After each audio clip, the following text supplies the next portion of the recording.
Elsa's father was the type of businessman that was always looking for a good deal. As the owner of a brick factory in the Ethiopian capital of Addis Ababa, he had some money to invest. In 2005, he learned about a 2,000 square meter piece of land for sale in a part of town where he fully expected property values to boom. Because of that, he bought it. The deal was formal. Elsa's father paid the equivalent of $3,600 in cash, signed the contracts in front of witnesses, and got his receipt. However, there was one thing missing: a deed. So when Elsa's father unexpectedly died just after the deal closed, her family was thrown into a crisis. As soon as she found out my father died, the property owner changed her tune, said Elsa. We spent the last 10 years going in and out of court because of this. The long duration of the trials only raised the stakes, since it turned out Elsa's father was right. The property's value skyrocketed. And even though courts have ruled in their favor several times already, the series of appeals seems endless. In the meantime, Elsa can't capitalize on her dad's investment. She can't build on the property, sell a portion of it, or even put up a fence. With proper land registration, none of this would have happened.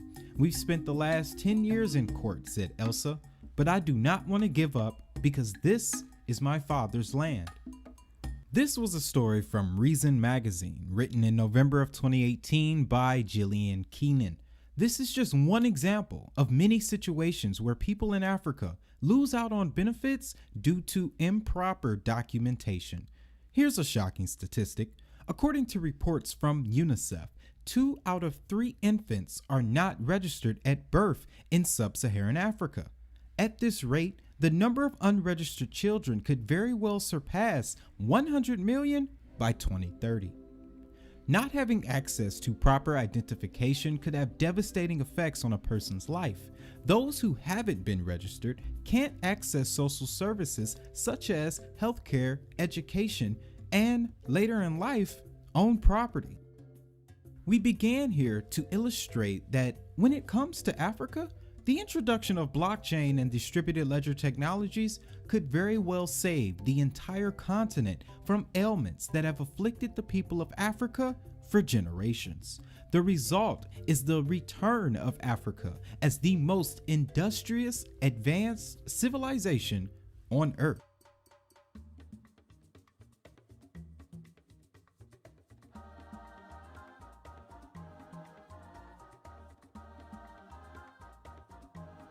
In Africa, the rise of the mobile phone may have had a deeper impact on the continent than most people realize. Studies taken from 2000 to 2005 indicate that although sub-Saharan Africa did not have any form of modern infrastructure, there were 10 times as many mobile phones as there were landlines. 60% of the population had mobile phone coverage. Mobile phone subscriptions increased 49% year over year between 2002 and 2007, compared to only 17% in a more modernized economy such as Europe. All of these stats get even more impactful when you realize that in the 90s, there was less than 10% of mobile phone usage throughout the entire continent. So it's pretty easy to say that the mobile phone, unlike in more technologically advanced societies, represented the first form of modernized infrastructure in Africa.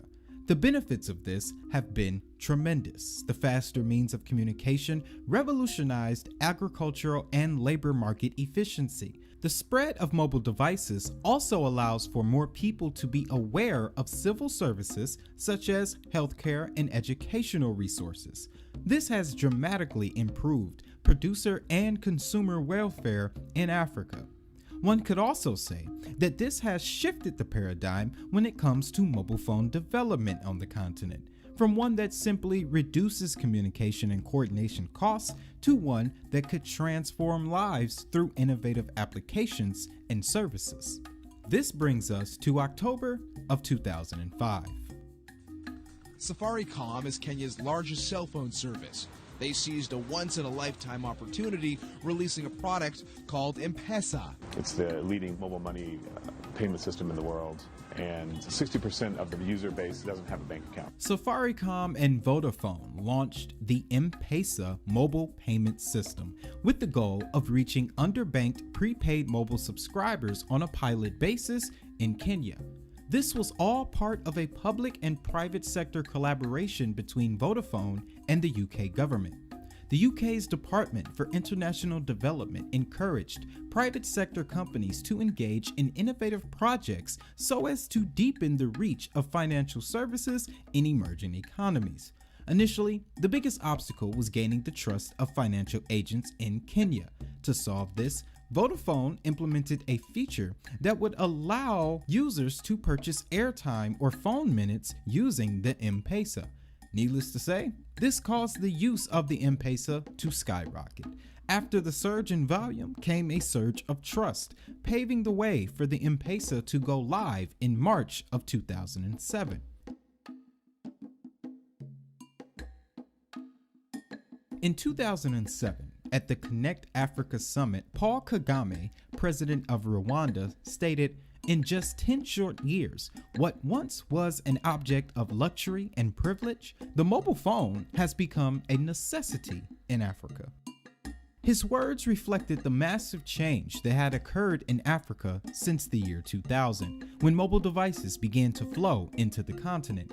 Users quickly began to create their own ways of monetizing and utilizing them for other purposes not included in the design manual. This would set the tone for the continent, as it would only be 2 years after the Connect Africa Summit that Bitcoin would be introduced to the world.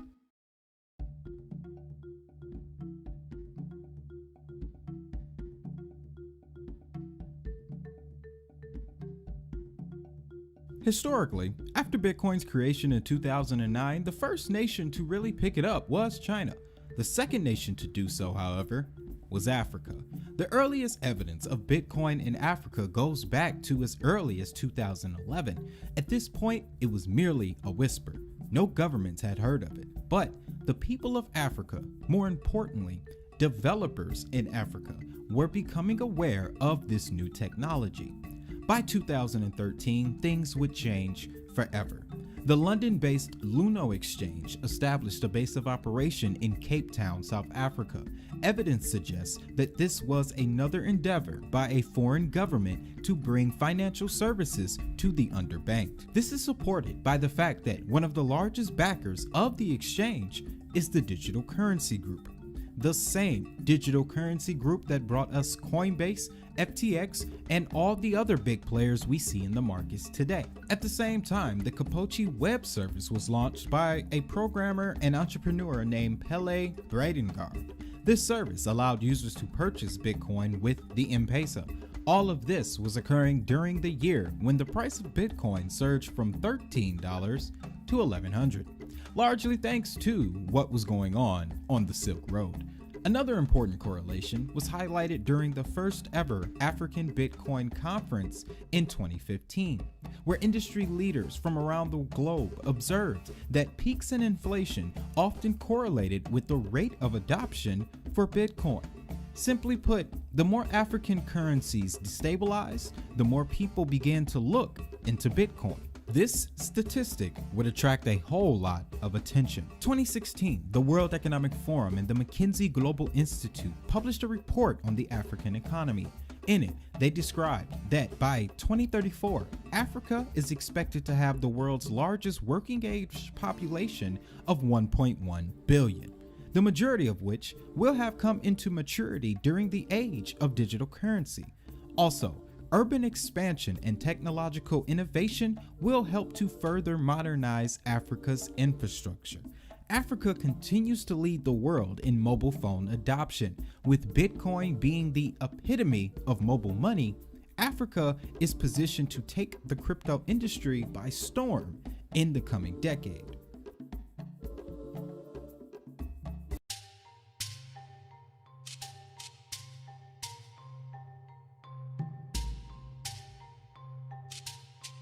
The World Economic Forum reported in 2018 that 90% of people on the continent are still undocumented. This is causing a major problem for aspiring landowners in Africa. Since most people are unregistered, corrupt politicians or militia groups have taken a very disproportionate amount of the land, not to mention the amount of land owned through foreign entities. The incorporation of blockchain technology in the realm of digital identity could be used to not only purchase the land, but monetize it as well, all without the need for a third party.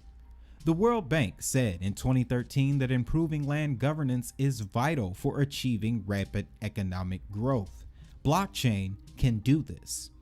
When it comes to the next generation, as of 2018, there are 2/3 of children still born without proper registration. Changing that statistic could unlock a lifetime of prosperity for an entire generation. Think of all the crypto projects you know that work on digital ID technology. Those will be the projects that will be in high demand going forward.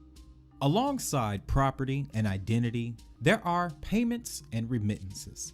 Remittances in Africa have had a long battle with inflation and corruption over the years. Awareness of this has led consumers to believe in the notion that blockchain and DLT could be life-changing alternatives. But in order for this to happen, things need to move in a very focused direction. To begin, internet access around the continent must improve. This will call for more IoT initiatives to be put in place. A reduction in energy consumption must follow, or the continued pursuit of SDG goals by 2030.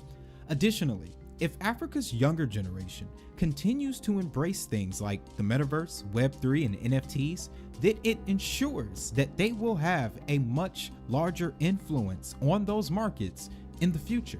Lastly, Africa's advantage in being a leader in mobile phone adoption will continue to see them lead development in mobile payments. That's the thing that makes Africa such an attractive place for digital assets. It's the fact that before Bitcoin was even invented, the Internet of Value was already being built.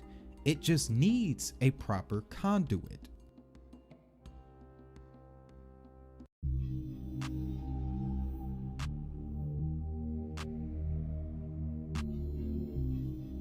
Now here's where the fun begins. When looking into which projects were leading adoption in Africa, I was surprised to find out just how exclusive this list is. Moderate progression of crypto regulation has slowed the flow of crypto projects into the continent, so that makes the select few that are there very significant. Let's start with the big three: Luno, Paxful, and Binance. Luno launched in 2013 and since then has had the highest demand, surpassing 4 million customers in 2021. This is largely due to being the first of its kind on the continent. Next would be Paxful, which acts as a peer-to-peer marketplace supporting more than 1.5 million wallets. Their largest markets include South Africa, Nigeria, Kenya, and Ghana. Then we have Binance, who actually partnered with Paxful to expand their presence into those same markets. In 2018, Binance launched Binance Uganda and provided the people with the first chance to trade or invest in cryptocurrencies. This also came with the Bundle app, which is the equivalent to Venmo or Cash App here in the US. The difference is that this was one of the very first applications that allowed you to send and receive currency strictly using your phone number. Now, when it comes to payments, the big three in that department are actually Digibyte, Bitcoin Cash, and Dash. Collectively, they serve nearly 100 different merchants around the continent. With the help of payment infrastructure providers like PundiX, this number is going to increase dramatically as more POS devices roll out through Africa. Side note, PundiX is getting ready to be listed on Coinbase. Figured you'd want to know that. XRP and Hedera are establishing a presence in Africa as well through collaborations with banking partners Standard Bank and Qatar National Bank. Stellar Lumens also has quite the significance in Africa. Stellar's influence with several payment startups in Africa has made their relationship even stronger. In addition, you have MoneyGram and Flutterwave, which recently has been supported by the Central Bank of Nigeria. Stellar is also helping the development of what could be Africa's first native cryptocurrency, A-Coin. A-Coin is built on the Stellar blockchain and looks to provide Africa with brand new professional and financial services. Currently, A-Coin is being used by the Mawale Medical Center by patients for routine medical services. A-Coin is also working with regulators in both Africa and the Middle East for the approval of the A-Coin debit card that will allow the currency to be spent and circulated globally. When it comes to things like property, identity, and the supply chain, VeChain has made several partnerships with some of Africa's biggest exporters. Also, with the help of Tim Draper, has set up an entire university for entrepreneurs looking to get into crypto. On the subject of education, Cardano has set up offices in Ethiopia to further education on the Haskell programming language. In 2021, the Algorand Foundation partnered with the African Blockchain Institute to further financial inclusion using Algorand technology. But in my personal opinion, the biggest mover in Africa, and one whom I think will be the leader by the end of the decade, it's Celo.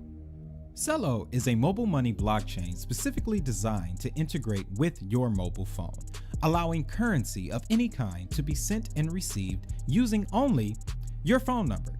In 2020, they started the Impact Market. This application is equal to GoFundMe for an entire village.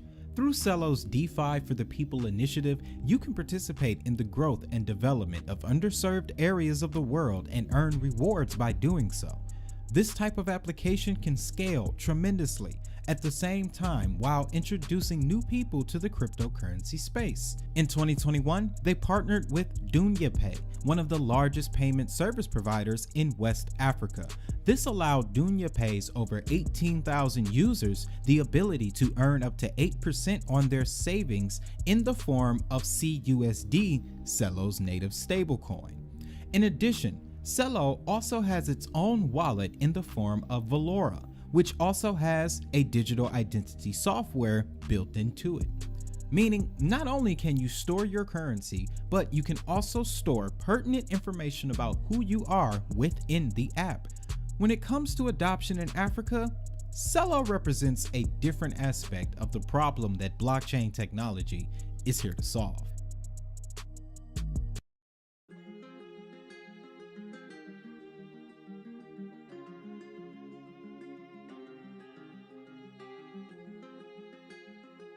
At first, African regulators were reluctant to accept cryptocurrencies due to safety concerns and an already fragile economic market.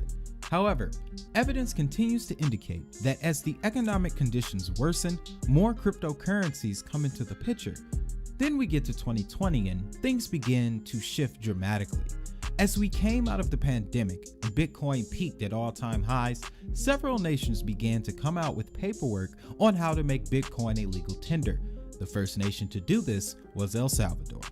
This sent a shockwave not only through the geopolitical arena, but the crypto space as well. While this was happening, no one was paying attention to the multiple CBDC pilots that were whirling out.